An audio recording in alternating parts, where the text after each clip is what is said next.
මෙන්න මේක මෙහෙම පොඩ්ඩක් බලන්නකො මේක මොකක් වගේද ඔයාලට පේන්නේ කියලා. Hi guys. කොහොමද ඔයාලට? මම නම් චුට්ට සනීපෙ නෙමෙයි ඉන්නේ. මොකද මම ඔයාලට වීඩියෝ එකක් ගෙනාවේ මම මේ ජීවිතේට පළවෙනි වතාවට මම අත්විඳපු දෙයක් ගැන කියන්නේ. ඒ කියන්නේ මට අද අසනීප වෙලා මට කිව්වා කඩේ වැඩ කරන තැනින් ඉන්ෆ්ලුවෙන්සා වලට මේ කේන්සර් එකක් කරන් එන්න කියලා. කේන්සර් එකක් කියන්නේ මේ චෙක්අප් එකක් කරන් එන්න කිව්වා. ඉතින් මේ දැන් මොකද මට කියන්න උනා මට ඊයේ උණ තිබ්බා මේ හෙම්බිරිසාවක් තියෙනවා. මේ එහෙම කියන මට කියන්න උනා. මට නොකිය ඉඳ තිබ්බා. ඒක හරි නෑනේ මොකද මාත් එක්ක තව ගොඩක් අය වැඩ කරන් ඉන්නවා. ඒ සේරම අය අසරීප වුණාට පස්සේ මගේ පැත්තට ප්‍රශ්න එනවා. ඉතින් ඒ දේවල් කල්පනා කරලා මම ඉතින් ඇත්ත කිව්වා. කිව්වට පස්සේ මට කිව්වා එයාලා මේ චෙක්අප් එකක් කරන්න කියලා. මම කවදාවත් චෙක්අප් එකක් ජපානයේ ඇවිල්ලා අඩුමතරමේ බේත් පෙත්තක්වත් අරගෙන නැහැ. අද වෙනකම් මම අවුරුදු 2ක් වෙනවා දැන් ජපානයට ඇවිල්ලා. මේ ලෙඩකට කියලා පෙත්තක්වත් අරගෙන නැහැ ජපානේ. මම මේ වෙනකල් ලංකාවේ බේත් තමයි බිව්වේ. මට දැන් චෙක්අප් එක කරගන්න වෙලේ ඉඳලා ඉතින් මම ගිහිල්ලා මේ ටිකක් වෙලා හිටියා. ගොඩක් වෙලා හිටියෙත් නැහැ. මේ ටිකක් වෙලා හිටියා. ඉතින් මේ ආව ගමන් මට කිව්වොත් මං ආව ගමන් මට කිව්වා පොඩක් වාඩි වෙලා ඉන්න. ඔයාගේ මගේ උණ බලන්න ඕනේ මේ එතකන් චුට්ටක් ඉන්න කියලා. මං ඉතින් හිටියා. විනාඩි දෙකක්වත් හිටියේ නෑ. ඊට මට උණ කට්ට දුන්නා. මට දැන් හිතා ගන්න බෑ ගයිස් මං කොහොමද දැන් උණ බලන්නේ කියලා. හරිද? දැන් ලංකාවේ නම් අපේ අම්මලා එක්ක උණ කට්ට කඩට තියනවා නැත්නම් කිහිල්ලෙන් තියනවා. දැන් මන් දන්නේ නෑනේ මෙයාලගේ සිස්ටම් එක කොහොමද කියලා. මම ඉතින් ඇහුවා මං කොහෙටද මේ උණ කට්ට මං තියාගන්න ඕනි කියලා. හෙව්වා ඊට පස්සේ මම කිව්වා කිහිල්ලෑටින් තියාගන්න. මේ සද්දයක් එනවා සද්දය වඩ පස්සේ මේ අපි එනවා ගන්න කියලා කිව්වා. ඊට පස්සේ දැන් මට කොහොම හරි මේ මෙහෙනම් බලන්න විදිහ මම දන්නේ නැහැ කොහොම හරි 37.5ට වඩා වැඩියෙන් තිබ්බොත් උණ කියලා කියන්නේ. හරිද? මොනවද ෆැරන්හයිට් සෙල්සියස්ද කියලා මම දන්නේ නැහැ. සෙල්සියස් නම් ඉතින් වෙන්න විදියක් නැහැ නේ. ෆැරන්හයිට් වෙන්න ඇති කියලා හිතනවා. පස්සේ කොහමද මම 38.5ක් තිබ්බා. මට ඉතින් කියන්නේ උණනේ. ඊට පස්සේ මාව ડોක්ටර් ගාවට එක්කන් ගිහිල්ලා මේ ඔයාට උණ තියෙනවා.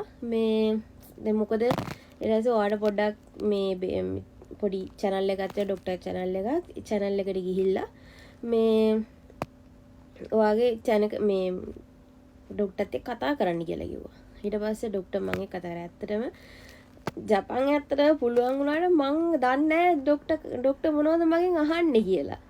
ඒ කියන්නේ මේ එයා අහනවා මට ඉස්සලා මට කිව්වා මගේ පොසිටිව් නැහැ ප්‍රශ්නයක් නැහැ. මේ ඒ හින්දා මේ ප්‍රශ්නයක් නැහැ. ඔයාට මම බේත් දෙන්නම්. මේ ඊට පස්සේ මම ඇහුවා ගන්න බේත් මොනවද මම කිව්වා නැහැ කියලා. ඉතින් ඊට පස්සේ පොඩ්ඩක් බේත් සැරයි මේ මම හොදි නිින්ද යනවද බෑ නෑ නයිට් එහෙම කරනවා නම් එහෙම නිින්ද යනවා නම් අමාරුයිනේ.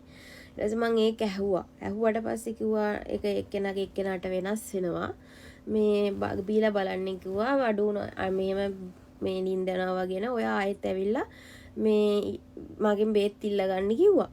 ඊට පස්සේ කොහොම හරි දැන් ඔය දැන් සේරම ඉවර වුණාට පස්සේ මම මාව එක්කන් ගියා ආයේ පල්ලෙහාට එක්කන් ගිහිල්ලා ඊට පස්සේ මේ සල්ලි ගන්න දැන් ඒ වෙලාවට. දැන් ඇත්තටම මම දන්නේ නැහැ කීයක් කියයිද මම ඇත්තටම මේ එස්ටිමේට් කරගෙන හිටියේ 10000ක්වත් යයි කියලා. ඉතින් ලංකාවේ මේවත් එක්ක ඉතින් බැලුවහම ඉතින් ලංකාවේ එකපාරට ගියාම 5000ක් 6000ක් යනවනේ. ඉතින් ඊට පස්සේ මං හිතුවා කමන්නේ 10000ක් ඕකට අරගෙන යනවා. ඊට පස්සේ මට පස්සේ මතක් වුණා මට හොකෙන් එකක් තියෙනවනි කියලා. ඒ කියන්නේ මට ඉන්ෂුරන්ස් එකකුත් තියෙනවනි කියලා. හැමෝටම මේ ජපානයේ ඉන්නවා නම් රෙසිඩන්ට් කෙනෙක් නම් අනිවාර්යයෙන් රෙසිඩන්ට් කෙනෙක් හෝ ජපනීස් කෙනෙක් හෝ කාට හරි වේවා එයාට අනිවාර්යයෙන් හොකෙන් ෂෝ එකක් තියෙනවා. අන්න ඒක තියෙනවනේ. ඊට පස්සේ ඒකෙන් 30% ඉඩක් වෙනවා මේ හොස්පිටල් එකට ගියාම. ඊට පස්සේ කොහොම හරි ඉන්නකො මගේ මේ හොකෙන් ෂෝ එක මම පෙන්නන්න.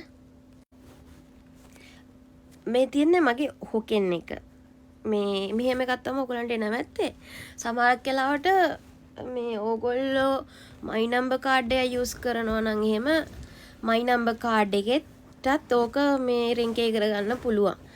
ඒ කියන්නේ ඒක මේ මන් දන්නේ නැහැ මට මතක නැහැ කොහොමද කරගන්නේ කියලා. මමත් මේ අස්සක තිබිලා තමයි ඔක මම අද හොයාගත්තේ. හරියට මතක් වෙලා. පස්සේ කොහොම හරි ඔය සේරම ඉවර කරලා ගයිස් ඔයාලට කියන්න මේ අඩුතර 5000ක්වත් මට කියේ නැහැ වියදම. 5000ක්වත් කියේ නැහැ. මේ 30% රිඩක්ට් වුණාට පස්සේ සේරම මම හිතන්නේ ඩොක්ටර්ගේ කන්සල්ටේෂන් එකට 2440යි. ඊට පස්සේ මේ ඩොක්ටර් දෙන බේත් ටිකට යෙන් 1000යි. සේරම 3440යි. ඒ වගේම ගයිස් ඔයාලට කියන්න එයාලගේ බේත් දෙන විදිහ නිකන් අර මිනිස්සුන්ගේ මනස අර නිකන් එයාලට අසනීපයක් තියෙනවා කියලාවත් හිතෙන්නේ නැති තරමට ඒ කියන්නේ ඒගොල්ලන්ගේ අර මෙන්න මේක මෙහෙම පොඩ්ඩක් බලන්නකො මේක මොකක් වගේද ඔයාලට පේන්නේ කියලා. මේක මේ බෙහෙත් තුණ්ඩු ලියන පොත මේ. ගයිස් ඉතින් ඇත්තටම ජපානයේ කොච්චර බිසි වුණත් මේ වගේ මිනිසුන් ආකර්ෂණය කරගන්න දේවල් කොච්චර දේවල් මේ ජපානයේ තියනවාද කියලා මතක් වෙනකොට ඇත්තටම මට ජපානයේ තියෙන අර අසීරුභාවය මට ඇත්තටම නැති වෙලා යනවා කියලා හිතෙනවා. මේ බලන්න ඔයාලගේ පිළිවෙල මේ මගේ බේත් තුණ්ඩුව.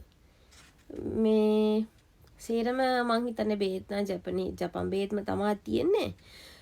බට් හරිම පිළිවෙලයි. අර ලංකාව වගේ ඩොක්ටර්ගේ අත් අකුරින් ඩොක්ටර්ගේ අකුරුවත් පේන්නේ නිකන් වැල් අකුරු වගේ පේන්නේ. අන්න ඒ වගේම නෑ. අර කස්ටමර්ටත් පැහැදිලිව පේන බේත් දෙන එක්කෙනාට පැහැදිලිව පේන විදිහට තමයි මෙයාලගේ සිස්ටම් හදලා තියෙන්නේ. කොච්චර පිළිවෙලද කියලා බලන්නකෝ. මම මෙන්න මේ පොත දැක්කම අනේ දිගනේ මේ ජපානේ කොච්චරනම් හොඳ රටක්ද කියලා හිතන තරමට මේක මෙයා වුණා. මේ පොත විතරක් නෙමෙයි ගයිස්. මේ පොත අපිට පුළුවන් මේ ඇප් එකක් විදිහට පාවිච්චි කරන්න.